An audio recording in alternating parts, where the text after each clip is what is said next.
Hello YouTube, and we're about to do the walk around of my Scrambler. There's just one thing I forgot to mention when I recorded the walk around, so I'm just going to put that in now and get it out of the way before I forget. Contrary to popular belief, this was made in Hinckley. There's been a fair bit of speculation really of where Triumphs are actually made and things like that, which I don't want to go too much into, but yes, they're not all made in Hinckley anymore. There are other production plants around the world where a lot of them are made. This one was made in Hinckley. There's an identifier on the VIN number that says so. And there'll be pedantic people out there that'll say, oh well, the engines aren't made in England and the parts aren't made in England. Well, not a lot is these days, is it? It's all made elsewhere and imported in and things. Some of the engines, as far as I'm aware, are still actually made at Hinckley. This one might be one of them. I'm not sure on that one. But the fact is that all the bits of this were put together in Hinckley and it became a motorcycle. So this motorcycle was made in my old hometown, Hinckley. I'm taking that. It's from Hinckley, I don't care what you say. Right, on with the walk around. Enter the man who has no underwear. Ask me why. Why do you have no underwear, Lord Flash? Because the pants haven't been built yet that'll take the job on. And that's the type of guy who's doing the training around here. Sit down. Hello YouTube, and welcome to the walk around of my new Scrambler. Here it is. It looks stunning, doesn't it? I have to say. This is all stock, apart from the fuel filler cap, which is the lockable one, which is good. Yeah, that's it. In fact, the only thing I don't like about the lockable fuel filler cap is it's a separate key. So that's 3 keys that I have to have with me. One being the ignition, the other one being the steering lock, which is a separate lock there. Then there's the fuel cap key as well. Now this is quite tall. On video and pictures and stuff, it doesn't really, you can't really tell from the video how tall it actually is. I mean, I think with the big wide bars and how high they are, as well as the mirrors, they do make it look quite tall. Stood next to it, the mirror's nearly as tall as me. So yeah, it is pretty big. Well, for me anyway. So things I love about it then. Pretty much everything. There's only a few minor niggly bits. Still haven't really made my mind up about where the ignition key is. You can get a relocation kit which moves it from here to I think it's here somewhere. I think I'll prefer it to be there because when I'm sat on the bike, I've got a line of sight to the key, and that kind of reminds me that I need to take the key out when I've come to a stop. If it was down under there, it'll be out of sight, therefore out of mind, and I'll end up leaving the key in it. Another thing, I mean, this is to be expected, but I didn't expect it to happen quite so quickly. The pipes have started to go brown already, just from the heat and things. In fact, the other one there you can see it's gone quite blue. And I'm aware that does happen with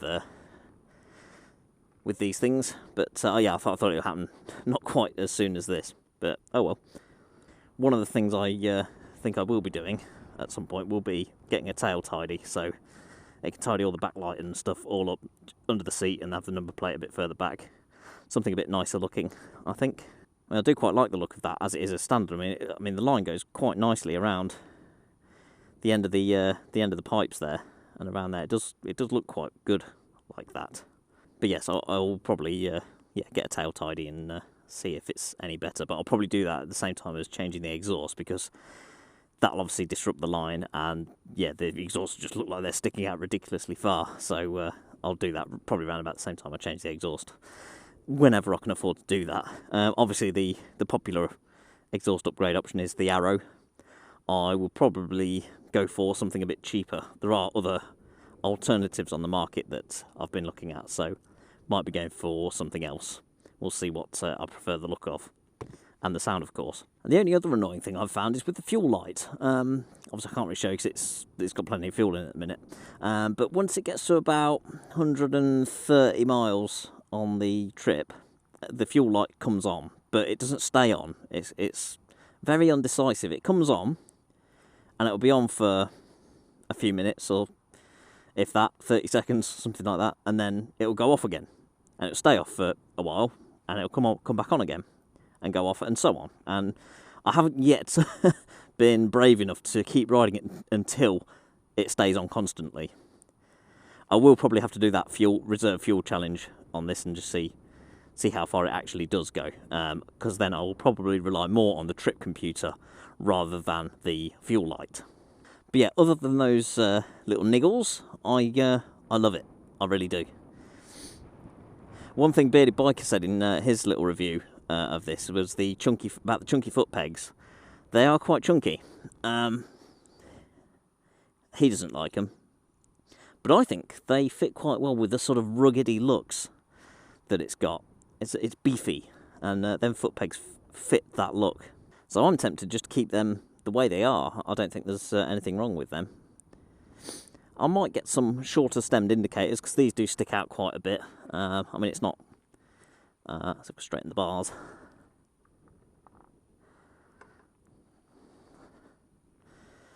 Yeah, they stick out a fair bit, but I mean, the handlebars themselves are quite wide anyway, so it kind of fits.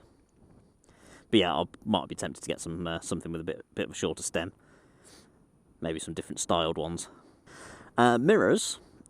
Quite a few people do change the mirrors on these. I don't have a problem with them. I mean, they are quite high up, which is good because I can see behind me brilliantly.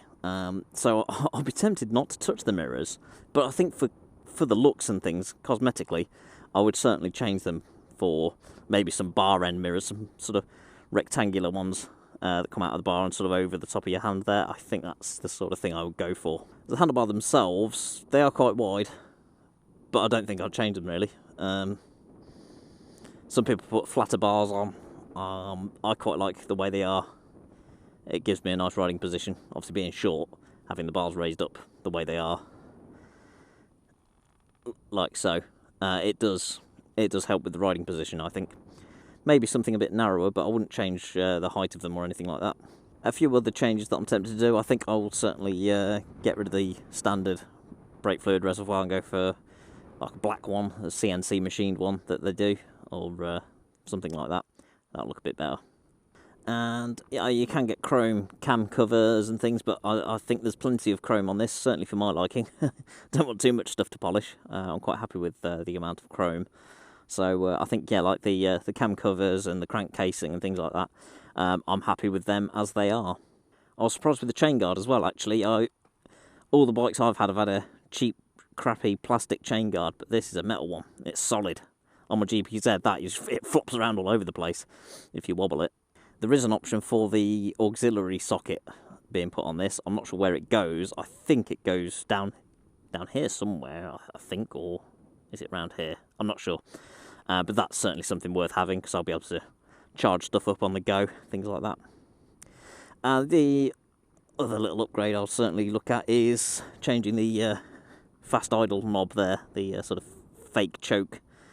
Obviously that's the standard one. You can get a Triumph logo one, but I think there's other places, some of the custom sites, you do like skulls, and all sorts of cool little designs, so I might change that for something a bit more personal.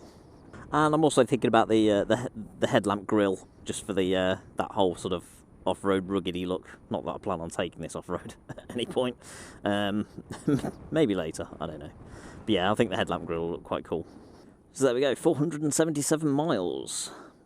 And I've done exactly 100 miles since last filling up. 412.1 of them miles are what I've put on it. So yeah, good stuff. So there we go, my 2015 Triumph Scrambler.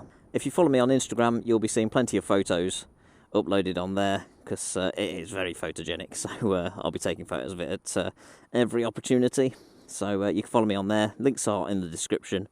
And of course there's the Facebook and Twitter pages as well, there'll be photos going on there too. So yeah, keep an eye out for those.